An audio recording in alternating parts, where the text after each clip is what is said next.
Whatever qualms you had about this film should be thrown right out the window because George Miller has possibly made a near perfect installment in the Mad Max Saga. Let's get into it. Hello there, Clapperheads, and welcome to a brand new edition of ClapperCorns. I'm Nick Dorian. On today's episode, we're going to be talking about Warner Bros. Pictures' latest release, Furiosa. When it was first announced that George Miller was about to make a prequel of the character Furiosa from Mad Max Fury Road, there was a bit of trepidation, especially with fans who loved Charlize Theron's take on the role. Then when it was announced that Theron would not come back and Anya Taylor-Joy would take on the mantle, there was even more hesitation towards this new film.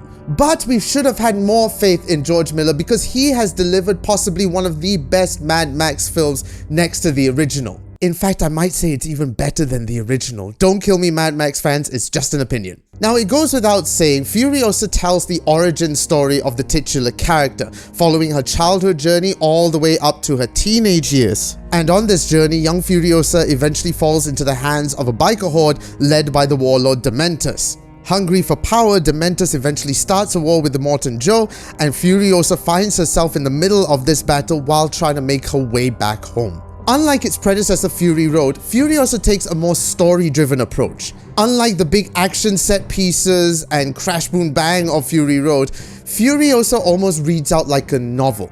There's a ton of rich backstory which kind of connects the dots of the questions that were left behind in Fury Road. We get a further explanation of how the wasteland came about and how we ended up here in the first place and how Furiosa came to be. If you are going into this expecting the huge action film that was Fury Road, you might be left a little bit disappointed, but what you will get is a massively wonderful story that is painfully beautiful and amazingly gorgeous to look at. Some of the shots that George Miller has taken is honestly spectacular. You can use this as a painting on your wall. It is gorgeous to look at. Now, while the story is definitely one of the biggest things about this film, the other major thing that came as a surprise was Anya Taylor-Joy as Furiosa. When Fury Road came out, Theron left a huge mark in her role as Furiosa, overshadowing Tom Hardy's Max at some places. Her take on this character became iconic, so when it came time for Anya Taylor-Joy to take on the mantle,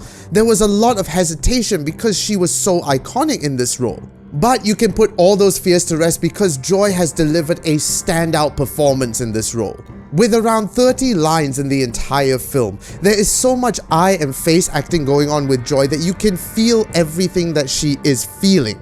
Furiosa is such a complex character filled with as much heartbreak as you can possibly think of, and Joy brings that across so well, and you connect so deeply with this character that you can't take your eyes off her for a moment. There's a phrase doing so much with so little, and this is a perfect example of it. Theron had set a pretty high bar to reach, and I can say safely that Joy has reached it with massive success. And next to Anya Taylor-Joy, there was Chris Hemsworth villain who was just as wonderful to watch.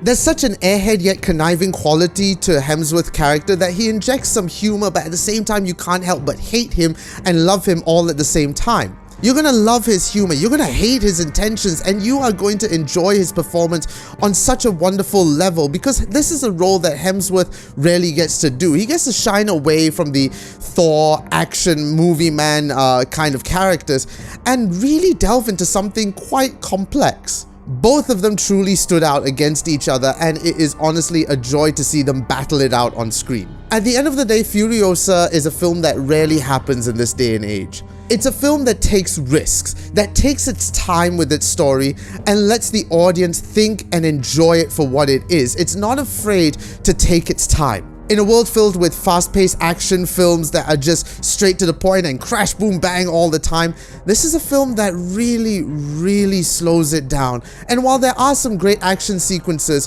what has to be admired once again is that story. So do yourself a favor, Furiosa is in cinemas now in Malaysia.